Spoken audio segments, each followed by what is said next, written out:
Merhaba arkadaşlar, bugün sizlerle bu slime'ın köpüklerini buradaki kirli slime'a ekleyeceğiz. Kanalıma abone olmayı ve tüm emeklerin karşılığı için kanalıma like atmayı unutmayın arkadaşlar. İyi seyirler. Bir dakika. Arkadaşlar ben videoyu durdurup geleceğim. Ama önce bu slime'ın köpüklerini alacağım. Sonra da videoyu tekrar başlatıp bunun içine katacağım gözünüzün önünde arkadaşlar. Yarısını ayıracağım. Bakalım ya kötü olursa diye ayırayım, yarısını geliyorum. Evet arkadaşlar, ayırdım. Şimdi bunun köpüklerini, bir dakika. Aslında bu da bir slime. Ama ben buna daha yeni tıraş köpüğü kattım. Çünkü biraz sertleşti. Önceki videomda daha yumuşak bir slime'dı. Zehra Nurgen isimli arkadaşımız benden slime yapma isteği istedi. Ben de yaptım ve videomu çekmiştim. Bu slime o eski slime.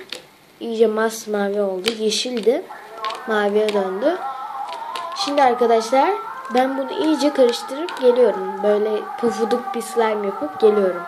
Evet arkadaşlar, burada gördüğünüz slime'ı derledim. Köpüklü slime. Bir de markası var. Bir dakika. Şöyle göstereyim. Slime Bebe diyor. Ama 3 yaş üstü çocuklar için. Şimdi arkadaşlar slime'ları test edeceğiz. Challenge değil de daha çok böyle diğer slime'ı koyduk. Bakalım hangisi daha güzel. Görünüm olarak sizce? Yorumlara yazın bütün sorduğum soruların cevabını. Görünüm olarak hangisi? Benim kararım bu. Niye? Çünkü bu rengi ve köpüklü oluşu daha hoş duruyor. Esnekliğe bakalım arkadaşlar. Kamerayı koyabilirsem. Arkadaşlar sizce hangisinden başlasak önce? Bence bundan başlamayalım. Kararımı değiştirdim. Bundan başlayalım. Esnekliği güzel gibi güzel gibi görünüyor. Evet. Güzel esniyor. Tam istediğim gibi. Bakalım diğerini de göreceğiz birazdan. Arkadaşlar şöyle göstereyim kameraya yaklaştırıp.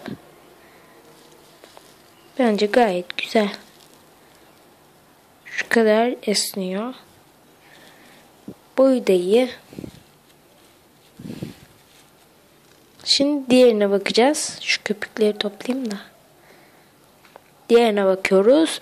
Bu kirli oyun hamuruna benziyor ama değil.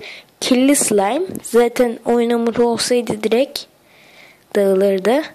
İçinde kil var. Kanıtlayabilirim. İsterseniz. Şöyle açtığımızda bakın yanlardan şu anda açık ya. Esneme testi mükemmel bunun. Gördüğünüz gibi şuradan minik parçalar çıkıyor. O kil olduğunu kanıtlıyor. Tabi bu kadar değil. Çok değerli bir arkadaşım, ablam verdi. Sıla ablam. Sıla Gülen. Onu da isterseniz kanalına abone olabilirsiniz. Bakın şu şekilde esniyor bayağı.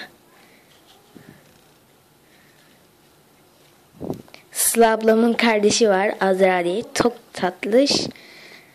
Yani onların da kanalına abone olabilirsiniz. Ama benim de kanalıma abone. Arkadaşlar bu harika derecede esniyor. Tek istediğim şey çatırdaması ama çatırdamıyor maalesef. Şöylece gösterebilirim. Yani bir kile göre bence harika. Şimdi diğerine bakalım. Yarıya böldük ya az önce. Bu da bu kadar esniyor. Bu da güzel esniyormuş. Anneannem gelirse kamerayı kapatacağım arkadaşlar. Çünkü birazcık kızıyor slime yapmaya. Evet arkadaşlar, bu da böyle. Sizce hangisi daha güzeldi? Şimdi görünüm testi yaptık, esneklik yaptık, yumuşaklık tabii ki. Yumuşaklıkta sizce hangisi daha yumuşak? Bakın. Bu gayet bayağı, hiç bastırmıyorum şu anda. Sadece elimi koyuyorum. Şu şekilde. Gayet güzel arkadaşlar. Çok beğendim. Bir de farkındaysanız bunun içinde hafif bir sim var. Onu da Sıla ablama sordum dün. Galiba makyaj malzemesiyle sim katmış. Her neyse, diğerine geçebiliriz. O arkadaşlar, yalnız bu bayağı bir yumuşak. Diğerinden daha yumuşak gibi geldi sanki. Aslında ikisi de aynı olabilir.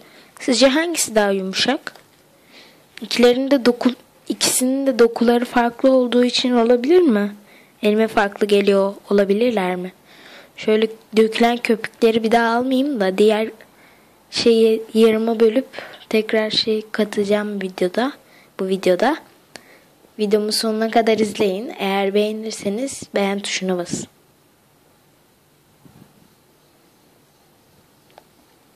Ben bunun dökülenlerini ayıklayıp geleceğim arkadaşlar. Videoyu durduruyorum. Hemen geliyorum. Evet arkadaşlar, bayağı bir köpük topladım. Şimdi diğer oyun hamurunu çok küçük, bunun yarısı kadar böleceğim. Ondan sonra onu bu köpüklere eklerken videoyu tekrar başlatacağım arkadaşlar.